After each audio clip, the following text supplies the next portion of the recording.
रामायण क्या है? अगर कभी पढ़ो और समझो तो आंसुओं पे काबू रखना। एक रात की बात है, माता कौशल्या जी को सोते में अपने महल की छत पर किसी के चलने की आहट सुनाई दी। नींद खुल गई। पूछा, कौन है? मालूम पड़ा श्रुतकृति जी, सबसे छोटी बहू शत्रुघ्न जी की पत्नी है। माता कौशल्या जी ने उन्हें नीचे बुलाया। श्रुतकृति जी आई, चरणों में प्रणाम करके खड़ी रह गई।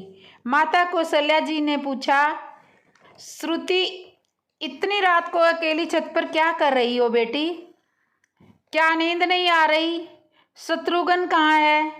श्रुतकृति की आंखों में पानी भर आया।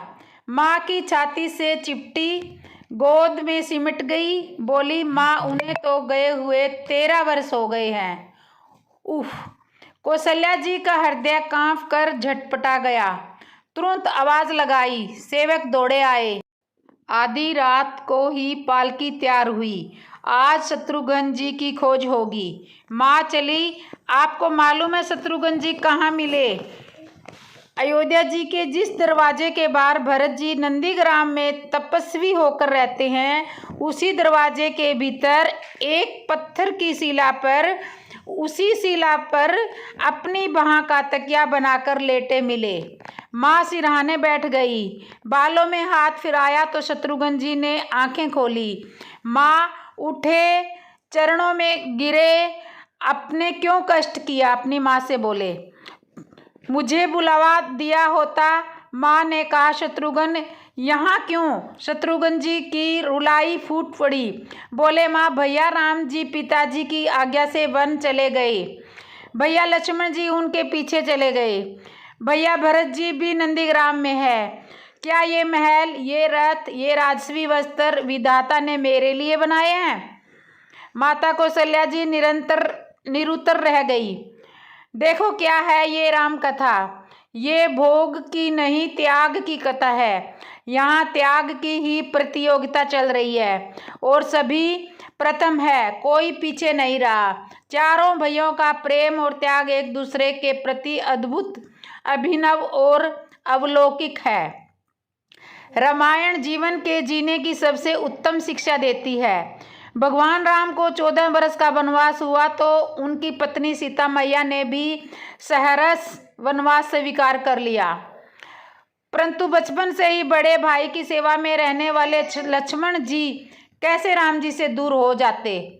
माता सुमित्रा से जो उन्होंने आज्ञा ले ली थी वन जाने की, परंतु जब पत्नी उर्मिला के कक्ष की ओर बढ़ रहे थे तो सोच रहे थे कि माँ ने तो आज्ञा दे दी, परंतु उर्मिला को कैसे समझाऊंगा, क्या बोलूँगा उनसे? यही सोचकर विचार करके लक्ष्मण जी जैसे ही अपने कक्ष में पहुँचे तो देखा कि उर्मिला जी आरती का थाल लेके खड़ी थी और बोली, आप मेरी चिंता छोड़ दो, प्रभु श्री राम की सेवा में वन को जाओ, मैं आपको नहीं रोकूंगी। मेरे कारण आपकी सेवा में कोई बाधा न आए, इसलिए साथ जाने की जिद भी नहीं करूंगी। लक्ष्मण जी को कहने में संकोच हो रहा था, परंतु उनके कुछ कहने से पहले ही उर्मिला जी ने उन्हें संकोच से बाहर निकाल दिया। वास्तव में यही पत्नी का धर्म है। पति संकोच में पड़े उससे पहले ही पत्नी उसके मन की बात जानकर उसे संकोच से बाहर कर दे। लक्ष्मण जी चले गए, परंतु 14 वर्ष तक उर्मिला ने एक तपस्वी की भांति कठोर तप किया।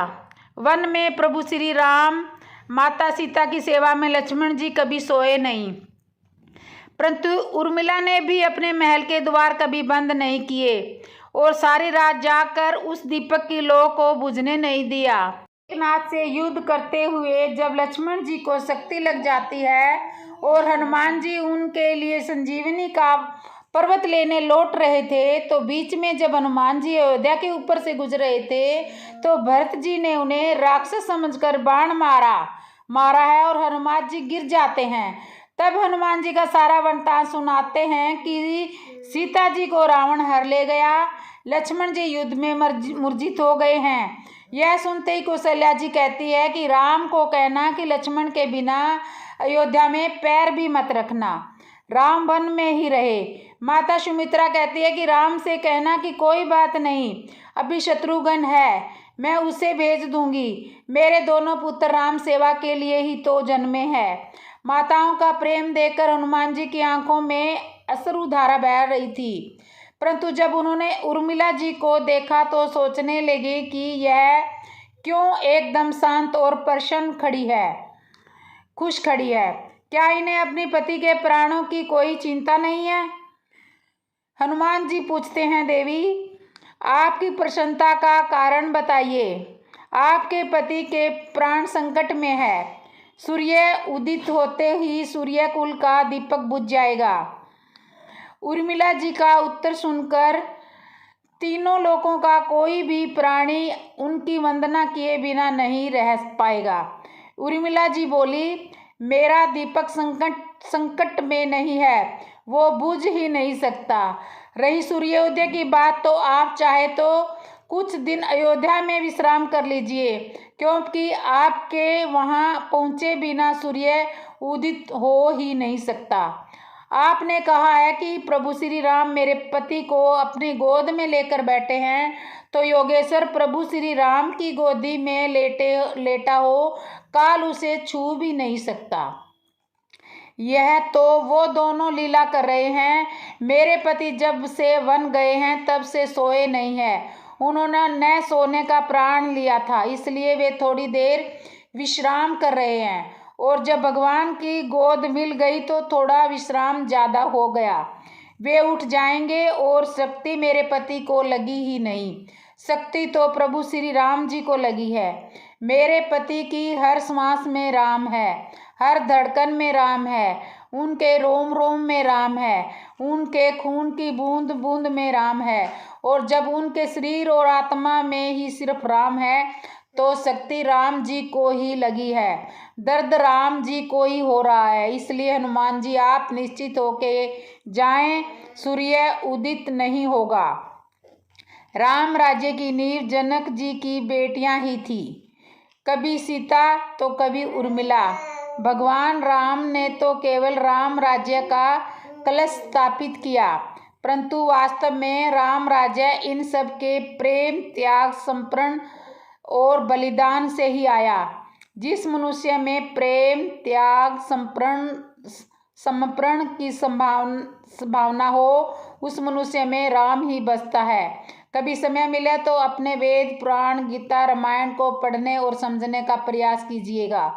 जीवन को एक अलग नजरिए से देखने और जीने का सुरूर मिलेगा। लक्ष्मण सा भाई हो, कौशल्या सी माई हो, स्वामी तुम जैसा मेरा रघुराई हो, नगरी हो अयोध्या सी, रघुकुल सा घराना हो, चरण हो राघव के जहाँ मेरा ठिकाना हो त्याग भरत जैसा, सीता सी नारी हो, लव कुश के जैसी संतान हमारी हो, श्रद्धा हो श्रवण जैसी, सबरी सी भक्ति हो, हनुमत के जैसी निष्ठा और शक्ति हो। ये रामायण है, पुण्य कथा श्री राम की। बोलो जय श्री राम।